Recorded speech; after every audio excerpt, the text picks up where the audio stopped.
ಶಿವಪ್ಪ ನಾಯಕನ ನ್ಯಾಯ. ಕೆಳದಿ ಸಂಸ್ಥಾನದ ರಾಜನಾಗಿದ್ದ ಶಿವಪ್ಪ ನಾಯಕನು ನ್ಯಾಯಪ್ರಿಯನಾಗಿ ಪ್ರಸಿದ್ಧನಾಗಿದ್ದ.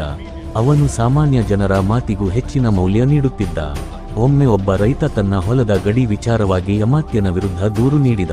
ಅಮಾತ್ಯನು ಶಕ್ತಿಶಾಲಿಯಾಗಿದ್ದರಿಂದ ಎಲ್ಲರೂ ರೈತನು ಸೋಲುತ್ತಾನೆ ಎಂದುಕೊಂಡರು. ಶಿವಪ್ಪ ನಾಯಕನು ಇಬ್ಬರ ಮಾತನ್ನು ಸಮಾಧಾನದಿಂದ ಕೇಳಿದ.